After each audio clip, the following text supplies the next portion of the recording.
All right, and welcome to Husky Hoops, where we have the privilege of the great Coach Schumann gracing us with his presence. Is that enthusiastic enough for you? Who is ready to go? Yeah, well, before you looked like you were comatose, like someone just had to like shock you back to life. Yeah, shock me back to life. Yeah, I had the defibrillator on me. Use the battles. And then we have UConn women's legend, Western Connecticut State University head coach Maria Conlon, who had a phenomenal weekend. Congratulations. Ooh, all right. Hell yeah. Yes. Yeah, What was Your hair that? dry? Did your hair dry out yet? Oh, they got me good, Joe. I saw the video. It was awesome. You know what's crazy is we had like 10 recruits there, so I got pulled right after the game, so I was a little late going in, and I had my assistant tee up Journey Don't Stop Believing for me to come into. So I run in and everybody looks sad. I didn't know this was like a trend, like this silent treatment thing. And so I'm going nuts and everybody's quiet and I'm like, what the heck? And they got me. I mean, I've never been that drenched in my life. Thank God it was water. And that Gatorade, I know. Oh man. It was the first time, right, that you beat that team, UMass Boston. Oh, you beat UMass Boston. Good for you. No. UMass Dartmouth. UMass Dartmouth. UMass Dartmouth won the league last year and went on to the NCAA tournament. We haven't beaten them in 17 tries. So, yeah, it was big. And it was senior day. And so we won and we needed Eastern to lose to get that last spot in playoffs. And they ended up edging out Plymouth. So, you know what, though? It's like I would have loved to have another shot at Keene. But you couldn't have ended it any more perfect for the seniors, you know? No. So, you guys ended great. Huge improvement from last year. Yeah. Absolutely. Yeah, I mean, we were in like every game too. That we could have easily had 3 or 4 more wins, but you know, we're still really young. It's all coaching. Yeah, it is, and all the new recruits you brought in, you did a great job recruiting. No, I mean they could have had 3 or 4 more wins. It's all on the coach. Yeah, of course it is. Yeah. And we have the icon himself, the legendary voice of the Huskies, the best of the best, Joe D'Ambrosio. Joe D, how are you? Let me just say one thing. Maria's talking about senior day. I don't know what the big deal is with senior day because for me, every day is senior day. Yeah, it is. That's a good analogy. Every day is senior day. In 3 years, I get my AARP card. Wow, that's right. That's right. You're right. It's right around the corner. There we go. That's scary. Wow. There it is. The bulletin. 3 years. There it is. That's scary for you. Welcome to the club. So we are talking about our UConn Huskies, and we had started with the Creighton game Wednesday night, which Joe had the privilege of emceeing for Emeka Okafor and his induction, and it did not go quite as planned. Joe, I think. Yeah. What were your thoughts on Creighton coming in and just beating UConn? Well, I think it's a special day. It's easily the worst loss. I mean, there's not many losses to pick from, but it's a mediocre Creighton team that Saturday went to Madison Square Garden and got taken to the woodshed by the team that UConn's playing tonight. Just a horrible effort. Another night where the bench didn't contribute, another night where starters really struggled to score, but most importantly, they gave up 91 points. Yeah. And if this team doesn't play defense, they're not beating anybody, and they didn't play defense against Creighton. So the halftime show and the MC were the highlight of the night. Maria, what were your thoughts? Yeah, I mean, I think Joe hit the nail on the head. I think, you know, everybody, all the UConn faithful was hoping maybe Emeka would sub in.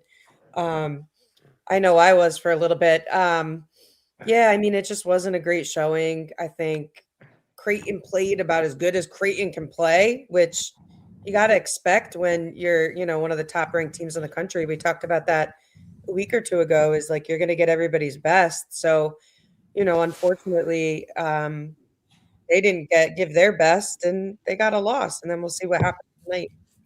And it's Yeah. a Creighton team that's been playing through a lot of adversity this year. One of their best players, his mom just passed away from breast cancer. Another player had a family tragedy earlier in the year. So, they've played with heavy hearts all year long, and UConn, to its credit, gave the Dick kid's mom a moment of silence before the opening tip, which is the first time anybody did that. And Greg McDermott, the always classy Creighton coach, thanked UConn and Coach Hurley and the administration at the start of his post-game press conference on Wednesday. So I don't think, to be honest with you, and we'll see that sort of civility tonight.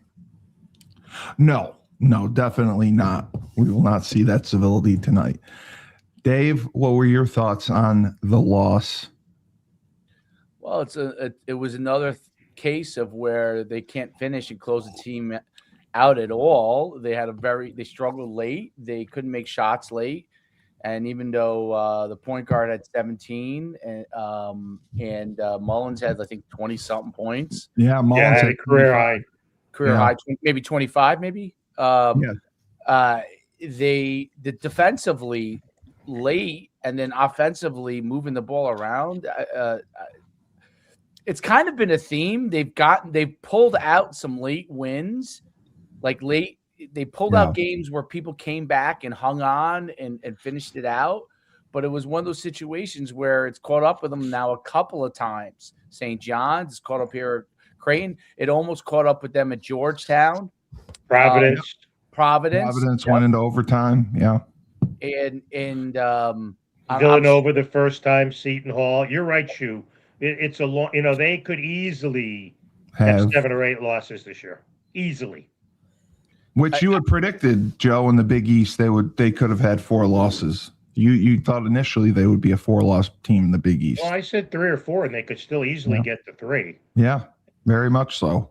It's a tribute to the fact that they're tough. They were tough enough despite all kinds of I don't know. I mean, Maria could probably speak to this better than I could, but it seems like, structural, mechanical, technical errors, late in the game where they're having a hard time getting the ball in or getting the ball up the court. But they're tough enough to have hung on in a lot of these cases. But it's something that obviously has to get fixed because the toughness is only going to go so far if they're not able to get the ball and simply get the ball in bounds or get the ball to half court, or get it across half court without having the ball, stolen on a pass or, so. Well, it's like playing with a 20-pound weight on your back half the time with these guys. That's what you see from them. And I totally agree with you. And the unforced errors and the inconsistencies and the runs. I mean, Creighton had a 10-3 run at one point and not getting production from Solo Ball and Caravan, I thought was a big difference maker. Maria, what were your thoughts? Yeah, I mean, they, for whatever reason, I think to Shu's point, I mean, I'd have to imagine that they're going through some press break stuff constantly in practice. So I don't think it's a lack of preparation and knowing how to and the whatever. I think that, you have some kids who really thrive in moments like that. And I think you have some kids that tense up. And I think in the games where they've struggled, competing in those types of situations, you've seen them tense up a little bit and kind of play a little out of character. There's still plenty of time to fix that going into the tournament. Yeah, I mean, the Caravan thing. How would you fix that, Maria? I'm just curious. What would you do as a coach to fix that part? Because I think that's what it is. It's the ability to execute whatever the plan is, and they're struggling with that, right? And I'm sure, I mean, just off the top of my head, I'm just thinking to things that Gino used to do to us in college or some stuff that I'll do with my athletes is, if the press is really a big issue, put extra people on the court, meaning instead of the defense having 5, maybe the defense has 6 or 7. Right. So you got to break pressure through 7 people instead of 5 should make it a little easier versus 5. Putting them in situations in practice against each other, where maybe they're down 5 or 6 and there's pressure, where you're kind of mimicking some of those scenarios that you would see. I mean, that's really all you can do. But I think really in situation, that's why having a really good point guard is always the best situation, because if you have, and I'm not saying that we don't, but the inbounding has been an issue, so maybe they got to switch around who's inbounding the ball. Caravan inbounds it a lot. Yeah. So I think there's different things you can do to give them different scenarios to make practice a little bit harder than what they might see in a game. But I think some of it's mental too. Just your ability to play through some of that pressure, and like, you got one job: get the ball in bounce, and then once it's in bounce, get it over half court. It sounds a lot easier said than done at times. Trust me, I know as a coach, is you can't control how your players are always going to react in those situations. You can just constantly put them in those situations in practice and hope that eventually it pays off in the game. Yeah. And I thought that when you went to Villanova, I mean, Villanova half-heartedly pressed. It wasn't the same thing, but they were better when Villanova did press and got the ball and moved it up court a lot faster without using as much of the shot clock. But the Creighton game, Joe, I mean, a lot of the people we don't like, the bracketologists, had UConn drop down to a 2 seed because of it. What are your thoughts on that? Well, I think there could be a 1 or a 2 unless they really stub their foot over the last 3 regular season games and in the Big East tournament. The quad 1 wins are what's going to keep them up there. And then after the weekend results, well, they're 5-1 in quad 1 games. It's not just Florida. But I think that what we're going to see is they'll probably be a number 1. They've been moved up to number 1 in a couple of the bracketologists. But again, it's all just hearsay. I mean, we'll see what happens over the next 3 weeks and then dance from there. But I would think 1 or 2. And again, you could be a 2 in a decent bracket. You don't want to be 2 in Duke's bracket, because I don't think they match up very well with Duke. Anybody else they can be, and look out for Florida, because Florida's starting to play well, and they've got that championship pedigree, and they've got a coach who's been there. So I think Florida's a team that people should be keeping an eye on, even though UConn beat them earlier this year. Now, how would it work hypothetically if we were to beat St. John's tonight and both teams won out for the regular season championship? St. John's would get it. St. John's would get it. Okay. Because it goes head-to-head record, then against the next team in the standings, and when it would go down to Creighton, and St. John's swept Creighton, and UConn split with Creighton.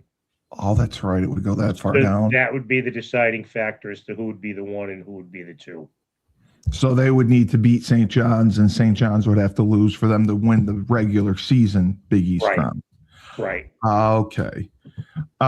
So then moving on to Villanova, which was an excellent game, and they started kind of slow in the first half, and I loved Hurley's interview going in, where he said they were shooting 70% and would have been up 10 points, double digits, had they not turned the ball over. Did you agree with that, Joe? No, they were 70%. I don't think they were shooting 70% in the first half. But I didn't think they were either. That's what he said in his comments. I thought it was that's kind of They shot 55% in the game. Yeah. I thought he's like, we're shooting 70%, and we'd be up double digits if we didn't turn the ball over. And he was very good at preventing himself from dropping an F-bomb, which would have been hilarious. Not on national TV, it wouldn't have been. No. So. Maria, what were your thoughts? I mean, look, they shot 58% in the first half, and then, as you said, 55 for the game, and they broke away in the second half. I mean, at the end of the day, Villanova is not a great team by any stretch of the imagination, and UConn was just showed their superiority. I mean, 19 assists on 28 field goals, Maria, means that at least they were moving the ball. It wasn't a lot of one-on-one stuff. Yeah, I mean, I think that's a great stat, right? You can look at all the other stuff, but that one means that they're finding open people, they're reversing the ball quickly. Um, so I agree with you. I mean, I think if we hadn't lost to Creighton, maybe the Villanova game would have been a little tighter. But I think that we were ready to play against them, and I think it showed. Um, and we'll see how we react tonight. But I agree. I don't think Villanova is like a Villanova of old right now. So while it's a win, you'll take the win. I don't find it as impressive as it would have been 8 years ago. Right, exactly. No, no. But I mean, going on the road and getting that was important. At least they didn't fold. Dave, what were your thoughts? I'll unmute myself since I have myself muted there because I'm coughing a lot. So, of course, with the freezing winter, 50 inches of snow. Yes, all the shoveling. My theory that they've decided now to cloud seed our area, which makes it wonderful. So we now live in Canada or Antarctica. But anyway, what I think was interesting is Caravan played well, right? If Caravan plays well, it seems like they have a very good chance to win. I don't know. This could just be me observing this. It may not be true at all. When he doesn't play well, like he had 2 points in the other game, they seem to have a problem. I don't know if he's a security blanket. Is it the fact that he's the leader? With the leader playing well, the rest of the team responds. I think it was a similar case in the last loss they had. So I don't know. He played well. He had an excellent all-around game. It seemed like that worked. Reed has been consistently playing well. It's just whether he gets in foul trouble. That's the foul trouble. Yeah. I don't think that's and Mullins I think fouled out later in that game. Yeah. Right. But I think Caravan being able to play well makes a difference. And it might be a mental thing. I don't know. You know what I mean? Because he's 40 years old, so, although Steve got in trouble for saying that about Fignano. So anyone who wants to complain, you call Steve up for what I said. Yes. 4 years old. But, Caravan's an older guy. He's a leader, and I think he's been around. He's the most wins of all time. He broke the record. Yeah. And when he plays well, they seem to do well. When he struggles or has an off day shooting or, whatever it is, it's and maybe it also Hurley may rely on him for a lot of those things. I mean, bingo. If he's having a hard game, if he's struggling a little bit mentally in the game, that may wear a little bit on the team and could have an impact. So, I mean, that was my key observation. He played well, and obviously they responded. He was banged up against Creighton. His knee, right? And I think it was his knee, yeah, and couldn't move and stuff. But that's not an excuse. I mean, No. I've told you this a million times. If you're hurt, don't play, and if you play, don't talk about being hurt. Right. Just the way it is. Just the way sports goes. I think, Shu, you hit the nail on the head. They rely on him to do so much, and when he's not doing it, they're reticent to taking him out of the game because they feel, oh, he's going to get it done. He's going to get it done. Instead of sticking somebody else in there, like a Stewart, like a Jay Ross, who's starting to see is basically the number one guy off the bench now. Yeah. Because of the energy that he brings. I think that's, but he's been, as you said, he's been around forever. So that's a reason that you keep him in. But I think there's times that I would even just take him out for a minute or two just to try to like calm him down or just get his head's always on straight, but just to try to get him back into the group. But I think that's a bit of a problem. I think that's a good point. And again, for all you Caravan lovers, it's Coach Schumann who you want to email here. And Joe, didn't they go quite a while in the second half with a few of the bench players with Ross, Stewart, Ryba, and I thought I saw Ryba on the court at the same time as Reed. They played together. I don't remember that. Because Reed played 23 minutes and Ryba played 17, so they didn't play. They didn't. I don't think they played together at all. And that's another, I know we're going to get into a big St. John's discussion here in a minute, but, playing the four big guys off the bench, double-digit minutes, is something that they're going to have to do. They didn't do that against Creighton. They didn't do that. They buried the bench in the second half in a loss at St. John's. And if it's another rock fight with St. John's tonight, there's no reason to think it won't be. You've got to play the bench guys some minutes in the second half. You just have to, because with that pressure that St. John's plays, the guys bringing the ball up the floor will get burnt to a crisp. Yeah, that makes a big difference with that energy. Maria, what did you think? I agree with Joe. I don't really have much to add on that. I think that's spot on. And I thought the bench guys, when they came in, performed reasonably well. They got more minutes than usual. And, you don't want Reed to play 23 minutes and have 4 fouls and Mullins to foul out. But you're right. When Stewart came in, the energy definitely changed. They both play great defense, and they scored a few points. But ideally, they're giving you what you need. If they can perform and contribute this much against St. John's, Joe, do you think that's enough? If they can do that. If Stewart Yes. could put 2 good games in a row together. If Malachi Smith could put 2 good games in a row together. If Ryba can stand up to Zuby Ejiofor and the big guys for St. John's. It's a lot of ifs there, Stevie. Right. A lot of ifs there. But Right. yes, they played well against Villanova. And again, it's not, they scored 22 points against Villanova, which is pretty good bench points wise. In the first St. John's game, the bench got you all of 6 points. No. Right. No. And played a grand total of 30 minutes. That's not going to work tonight. I don't care if you're playing in Hartford, Stores, or Timbuktu, which would be a neutral court.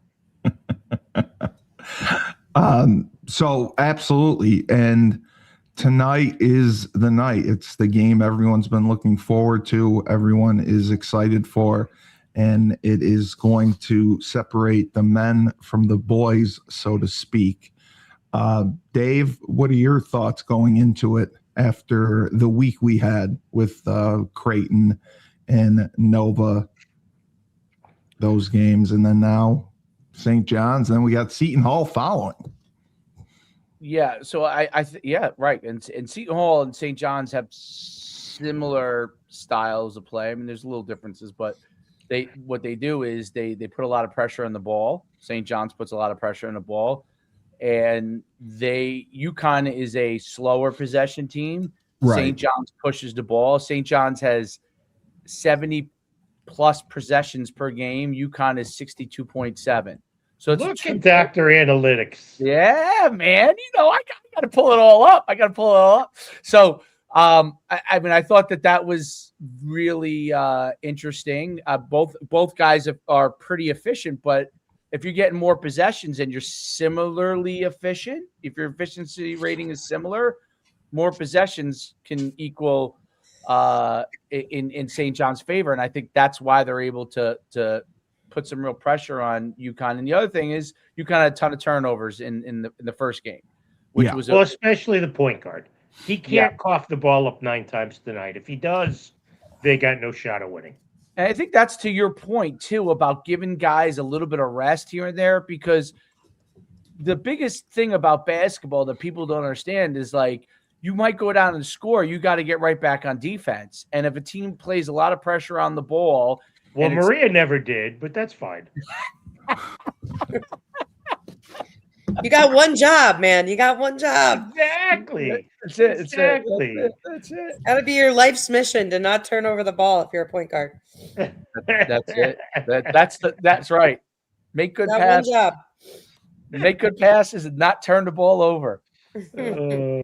No, absolutely. And they did that early on against Villanova. They had a lot of turnovers and a lot of unforced errors. And I agree completely. If they're able to prevent that against St. John's, and like Joe said, it's a lot of ifs but hopefully they learned their lesson from the last time. Joe, who most importantly, other than Demery, needs to step up this game and really produce? Oh, I think it's Reed. I Yeah. think Reed's got to win the individual matchup with Zuby Ejiofor. He hasn't the last couple of times.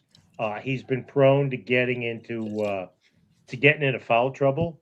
I hate to say this because I despise that it's always bitching about the officials on X by the UConn faithful, but it's really important who's calling the game tonight and how they're maybe not so much who's calling the game, but how they're calling in the game. Right. And Marie, you know this as a player, even though you didn't, you stayed out of foul trouble, I think, your entire career, is that you've got to adjust to the officials. You've got to understand what's going to work and what's going to get called. And if they're calling a lot of ticky-tack fouls early, then you've got to adjust to that. And I think this team has problems doing that at times. I don't think they do a very good job of adjusting officials. And part of that is because their coach is a Roman candle on the bench waiting to go off. Yeah. I mean, I think, what's funny is like coaching. He's more explosive than that. I never, as a player, paid much attention to who was reffing our games.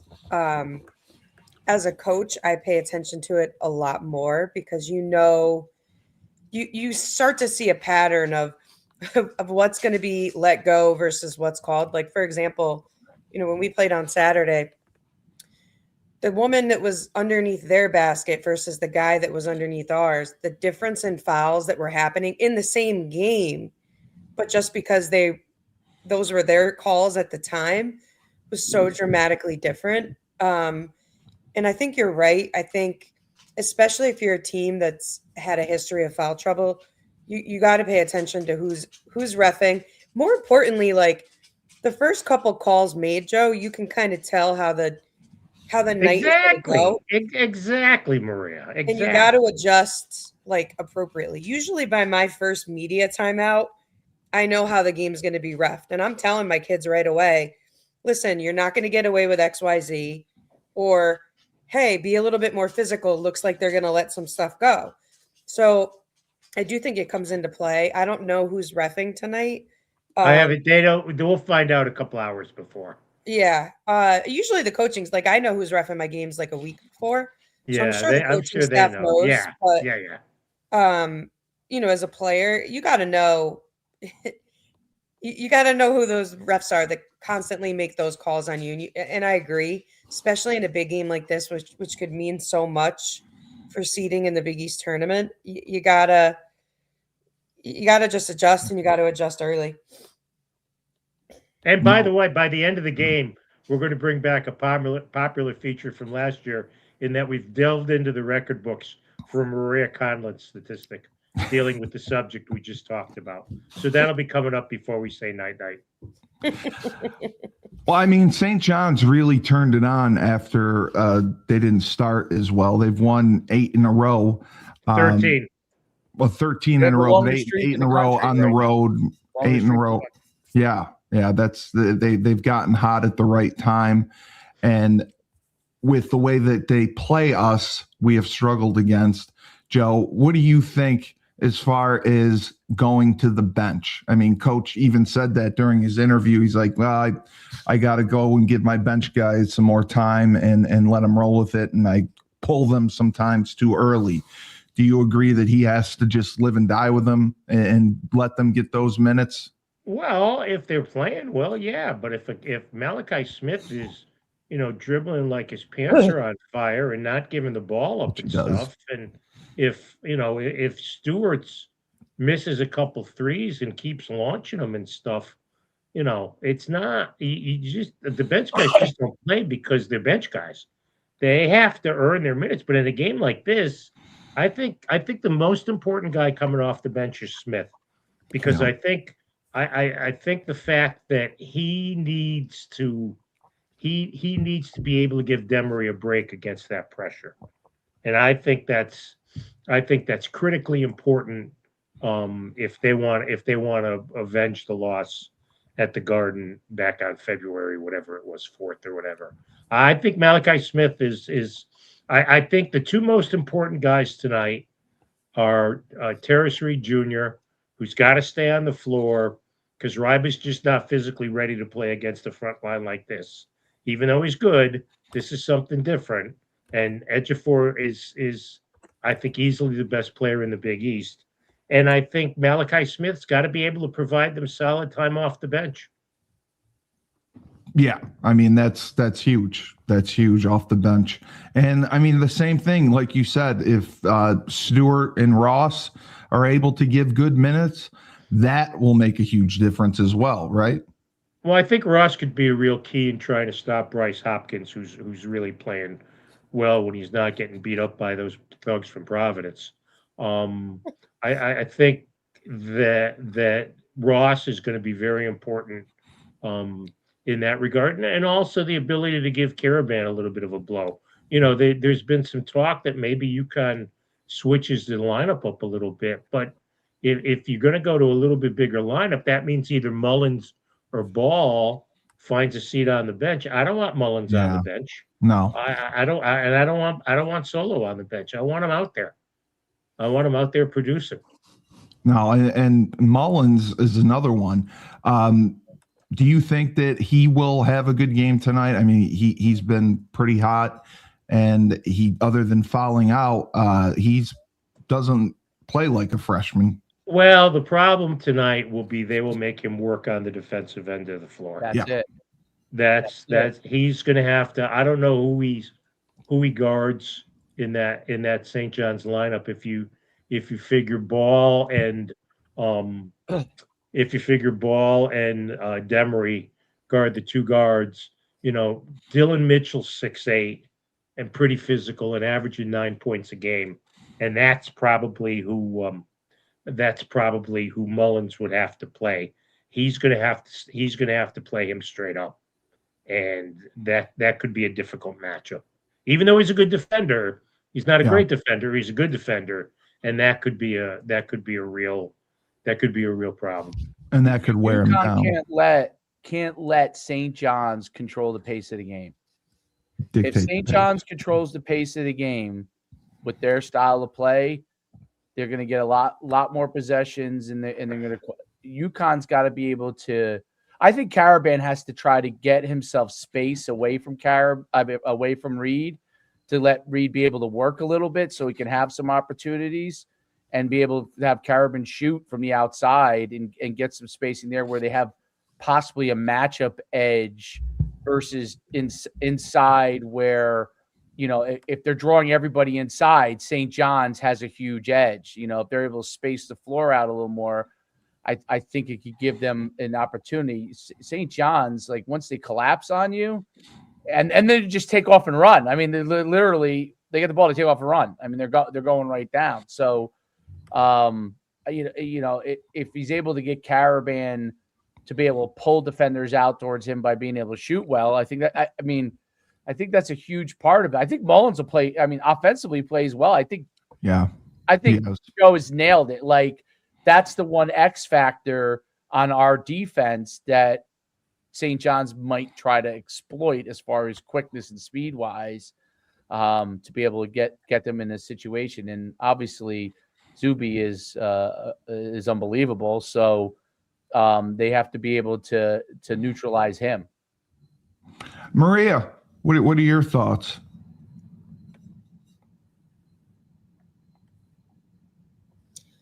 Yeah, I mean, these guys, they pretty much covered it. I think that, you know, to his point, I do agree with Smith off the bench. You know, I think it's going to be crucial to have another ball handler who can come in and control the pace of the game.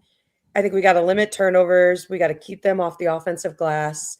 And the third thing would be to stay out of foul trouble with our main guys. Yeah. You know, those three things might be a tall order, but if we could do two of the three, you know, I think we'll put ourselves in a position to win the game. You know, and I think that some of our guys, our go-to guys, they have to have big nights. I think this is where they rise. I think, to Joe's point, Reed's got to have a big night. I think Caravan's got to be Caravan, and I don't think we need them to get 25, but I think we need them to get 14 and 8 and be able to stay in the game, stay out of foul trouble. So, I think that and our point guards doing, one other thing we haven't discussed a ton of is like we need make free throws down the stretch too. Right. Great point.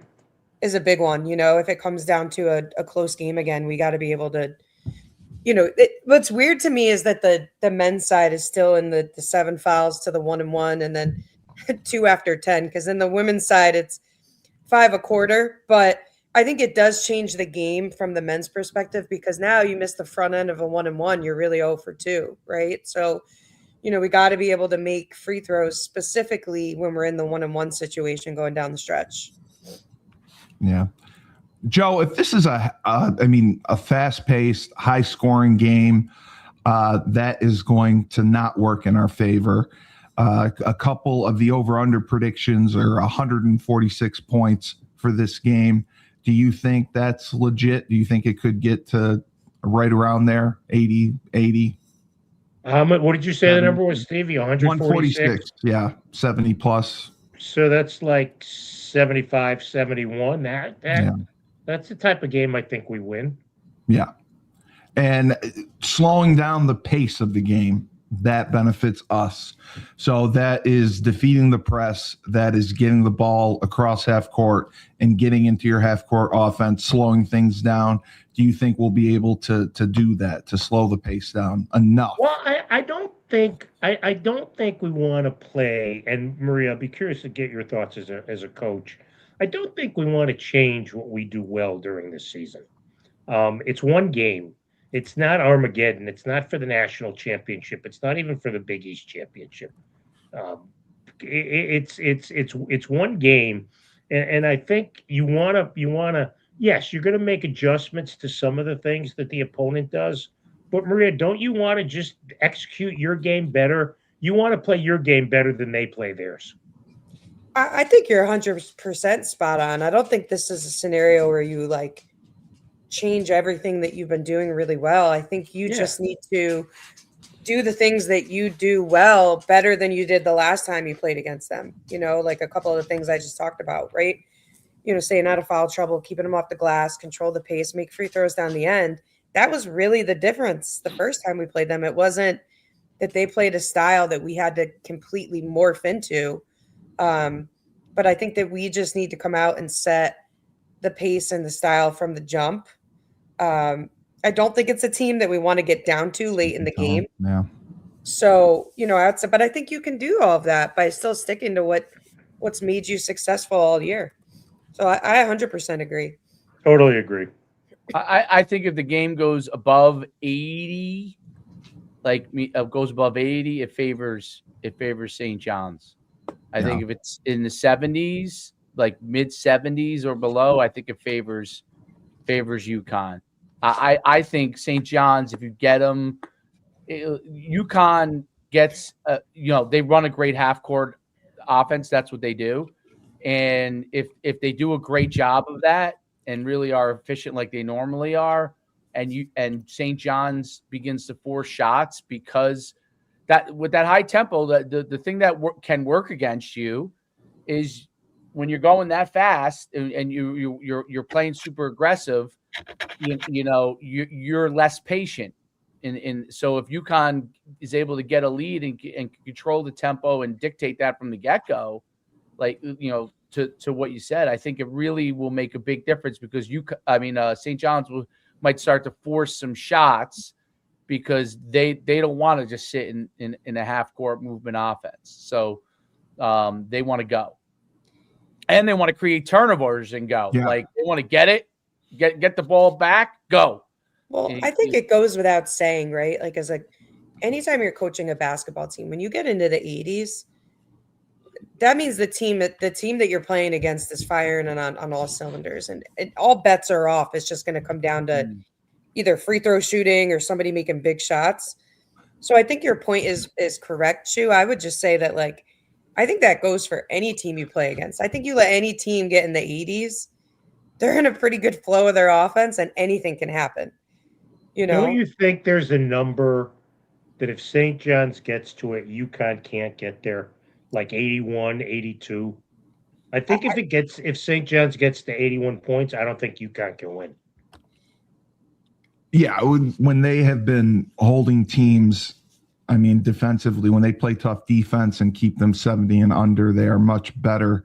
And the over-under being that high, UConn is still favored between 4.5 and 5.5 points. What do you think? Because they're home. Because they're home. It's pretty. Yeah, I mean, they're two evenly matched. Even though St. John's won the first game, they're two evenly matched teams. Yeah, I mean, St. John's has won the last three games, but they're two evenly matched teams. I think too, like when you say, is there a number, and if that number is like 81, if I see that from St. John's tonight, I'm thinking one of two things. Let's say that I'm blind and I didn't watch the game, and I heard that, I'd say, all right, they probably shot the ball really well from the perimeter, and they probably went to the free throw line a lot. Good point. Yeah. Right? So those are two things that I think could really hurt us tonight, because if they're going to the free throw line a lot, that means we're in foul trouble. Our best guys aren't on the floor. Because I don't know that St. John's is an 85-point team without those two things happening. Well, here's a number I just stumbled upon looking at the St. John's stats. They've taken 100 and either 88 or 98, 188 more free throw attempts than the opposition in 27 games. And I haven't looked at our stats. I can do that quickly. But I will guarantee you that not that we have taken I don't even know if we've taken more free throws than the opposition. Right. So that's a huge that's a huge thing in St. John's favor, is that, as you said, MC, they get to the free throw line. Right. Yeah. If I see an 80-point game, I'm thinking, oh man, they probably got at least 20, 22 points from the free throw line. Yeah, for sure. And that's a lot. That's huge. And it's interesting because I just looked up, like, UConn scored quite a bit of points in a lot of the game in a lot of the games. It's just they don't drive and get to the free throw line. It's when they play tougher teams that if it's gone into a higher scoring game, that it's been a difficult situation. Against lesser teams, they scored a bazillion points. Even some of the Big East teams, but when it's been some of the tougher teams and they got into the higher scoring games, that's when they've had a little bit of. I mean, it's obviously a little bit of an issue. What do they have? 4 losses? So, but it's a little bit of an issue. But St. John, I mean, his style of play is.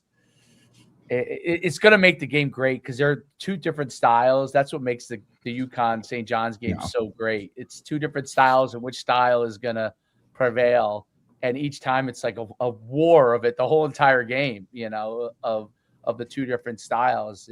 It's like a great chess match between the two. UConn's only taken 509 free throw attempts. Their opponents have taken 628. You compare that to St. John's, who've taken 731 free throw attempts. That's 200 more than UConn's taken. That's ridiculous. Well, you've said that all along, Joe, because we don't drive and attack the hoop enough. Right. We play a perimeter offense. We play a perimeter offense, which is why we don't get to the line. When they do get the ball inside to Reed and he gets to work one-on-one, he's usually very successful, but they don't go to him that often. He's usually up top setting screens for people.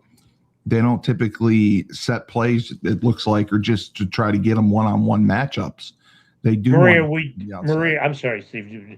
Maria, would you try to go to him early to try to establish him and try to get Ejiofor in foul trouble? 100%. Yeah, even though that's a little bit out of the ordinary, I would really want to get him going, because if Ejiofor's not in the game, St. John's not nearly the same team. That would be and I don't think that's changing stuff that they do. But I think that in the natural, organic option of what they run, I would attack him at the rim for the first 10 minutes of the game. Not even just with Reed. Like, I would get some Reed and some ball screens, right, with some of our guards, and get the guards downhill and see if he switches, and we can get some fouls called on him. I definitely think so. I mean, he was such a huge factor. the first time, and just a huge factor in general. If he's on the bench, it's a much easier path for sure. Right. All right. So, Joe, what would be your prediction for this game? I think UConn wins by 5 or 6 points. I think the home court plays into their favor. I think they're better handling the ball against the pressure. They might have issues getting the ball in. And I would think this is one of those cases where either Ball or Caravan will go off and have a big game. Maria, your prediction? Yeah, I would say, gosh, I think Mullins is going to have a big game. That's my prediction. I think Mullins is going to have a big game. I think Reed's going to stay out of foul trouble. And I think we're going to get some good minutes off the bench. And I think we're going to win by 5. Coach? 75-71 UConn. Yeah. That's I think we're going to win too. I think they, despite Villanova not being as good as advertised, I think they played much better against them. I think the Creighton loss awoke them, definitely awoke Coach Hurley. And I agree. I think they're going to come out victorious tonight. And I don't think we ever have to worry about Coach Hurley being awoken. I think he's built awake. He takes a nice shower every morning, so he's ready to go. Chris D said that we can't get punked by St. John's. Hurley can't get punked by St. John's 4 times in a row. So this is the time to break that streak and hopefully to keep them in the race. And then, just quickly looking at the Seton Hall game, Joe, do you think that we're going to come out victorious against them? Yes, I do. I don't think Seton Hall's not playing as well as they were earlier this year. It's senior day, to use that phrase. Then they have a week off before Marquette. So I think they beat Seton Hall, and I think they beat Marquette to end the regular season. Yeah, I think that would be phenomenal to beat St. John's and Seton Hall. Maria, do you think the same? Yeah. Yep. Dave? Yep. Seton Hall? Yes, we'll beat Seton Hall. Okay. he says with disdain. I don't like. I mean, they've dropped off. They're not the. My next door neighbor is a Seton Hall grad, so we literally that's the first discussion. And Maria, I mean, the women are obviously still rolling. Any thoughts on the women's performance over the last week? Actually, I mean, they're rolling, but they're not. I mean, they did not play well against Villanova. I think that was since the last time we talked. Yes. We're not scoring as many points as we were, a month or two ago. I'm a little concerned, with that piece of it. But I mean, if there's a time, I guess, to have a down part in your scoring, now's the time. I mean, I don't see anybody beating them for the rest of the regular season or the tournament. So same old, same there. I think, really nice senior day ceremony, etc.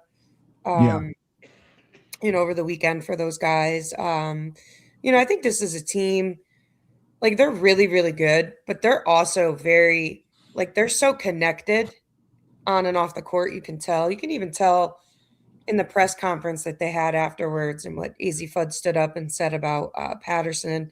I mean, this is a team that genuinely cares about each other. And I just think that, in the addition of having really good talent and the best coaches in the country, it's going to be really tough for anybody to knock them off this year. And I mean, they're clearly going to be a number 1 seed. They're going to cruise through the Big East tournament and get into March Madness. It's going to be fun to watch them. They're going to be the team to beat. It's good that Blanca's back, though. Correct? I mean, she's played. She's back. I don't think she's back to like the level that I thought she was playing at before she got injured, but she's back. And I think we talked about this last week. That was one of my concerns, is like, when is this kid going to get back to get some games under her belt? So that was good to see. And I think, some of the other role players that maybe weren't playing as much in the beginning of the season, like Azibel and, El Affy had a great game the other day too. I know it's only against Providence, but you still got to rebound. There's still humans out there that you got to rebound against. So I thought those were all really good signs going into postseason. I was going to say they're getting paid too, but at Providence, I'm not sure that's the case. Yeah, probably not. Joe, your thoughts on the women as they finish out the season? Same as Maria. I Yeah. would say this too about Blanca. Don't forget, she wasn't an instant sensation No. when she first started. So she's kind of had to ramp up. And I think that's what she's doing now. She's ramping back up. And I think by the time they get to the NCAA tournament, she'll be back playing the way that she was before. And I agree with Maria. The senior ceremonies always hit something special at UConn. The fact that Gino has always traditionally started his seniors on senior She day. did. I mean, Yep. Patterson got the start, Carroll got the start, which I was thrilled to see with AZ. 4 seniors starting with KK, and then doing the ceremonies afterwards. Whoever thought of that the first time was a stroke of genius, because then you don't have to rush through them like you do to get to like you do if you do it at the beginning of the game, because you got to tip on time. So just great. Well, always wonderful to see. A lot of emotion there, and it's kind of cool. Dave. All right, hold on. Before Dave, here's tonight's Maria Conlon trivia question. In 135 career games at UConn, how many times did the diminutive point guard from Derby foul out? Oh. Oh, it's not a correct answer. Geez, I don't remember ever fouling out. Maybe 1? 5. Schumann. He's gonna look it up.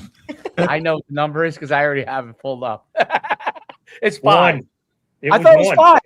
No, what are you talking about? Oh, it says 0 here. It says 0. Her career. She fouled out of 1 game in 2002, 2003. How about this? ChatGPT is wrong. It says 0. You asked ChatGPT? I asked ChatGPT. It said 0. Maria, it's got your back. Of course you did. Of course. That's what I said. Like I couldn't even tell you what game that was, but I would have said 1 if any. I don't think I was ever really in foul trouble. And her senior year, when she played almost 1,000 minutes, third highest on the team behind D and Struther, she only had 30. Here's the thing though, Maria. You only had 31 fouls, which means 1 of 2 things. Wow. Either you were careful or you didn't play a lick of defense. Well, she said she only had 1 job. You remember what my job was? So what? I know. What he used to do with me is have me face guard a lot, the best player, because if I got tired, it wasn't as important as if some of the other guys did. So I was the one that was always like, I have no help responsibilities. Just don't let this girl touch the ball.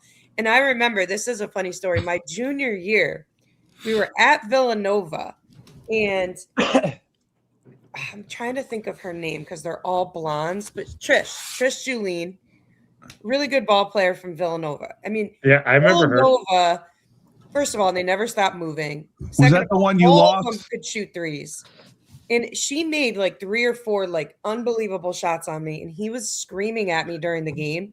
And then the next day during film, he actually apologized because he said, this was actually really good defense. Those are just really like just crazy offense. But that was like my job. Yeah. That's all right. funny. Well, we'll see what happens tonight. Everyone is pumped for UConn versus St. John's. It's on Peacock and NBC Sports. It is Network. on the Peacock. Love the Peacock. Fanta and Hummel. It's a good broadcast. 7 o'clock. So for the coach and UConn women's legend, Western Connecticut State University head coach Maria Conlon, congratulations again. Yeah, defensive genius. What goes on now? How much are you out recruiting? Before we say sayonara, Sid? What do you? Yeah, I mean the next, I would. The snow actually couldn't have come at a better time for me because it prevented me from like just diving right into stuff, and I got to spend some time with my kids the last couple of days. But yeah, I'll be out recruiting for the next month. We've got like 5 or 6 commits already for next year. Like I said, we had like 10 recruits at the game the other day, and the environment at the game the other day was, a lot of people said, the best that they've ever seen at a WestConn women's game. We had the band there. We had, we had close to 800 people at the game, which is a lot for us. Oh, that's fabulous. Yeah, the environment was really awesome. So the best part was like all the recruits were like, "Oh my gosh, this is great here." And in my head, I'm like, "This is like one time a year, but hey, this was the perfect game for you to come to." So, And if I remember, I building a went there. program. I went there once to a game when I was doing the University of St. Joe's games, and I went to watch them play WestCon, and they got beat. That's not an easy building to find on campus. well, we have two campuses. So what ends up happening is everybody ends up going to the Midtown campus because that's the one that pops up. But West Side is where all the athletic facilities are. And yeah, you go up a hill, you go over like 5 or 6 speed bumps. We got a nice football arena. And then it's a huge, like in comparison to other D3 schools, ours is an actual arena. Everybody else's is like a field house vibe. Yeah. But ours is really an arena. It's actually really cool when everything's like out and the floor's down. It looks terrible in the summer when the floor's up, but yeah, it is big and it is not easy to find. You are correct. I'm scrolling through the 0203 box scores because now I'm on a mission to find that game that you fouled out that season. So, we found it. I think we found it against Seton Hall. Oh, wow. 5 fouls in 23 minutes. You Yeah. were probably guarding Simona Burgess. Who knows? Yeah. All right, so we found it. She was probably Good just job, mad Joe. that day. She was probably upset that day about something. I was never Maria? upset. She I'm one of those people, I was never out really on the upset, team. man. the other Maria team. doesn't get upset. Maria No, takes a lot to get me upset. Maria was the king of cool, even when she was tossing basketballs off my water bottle. Never intentionally, Joe. That's what she wants you to think.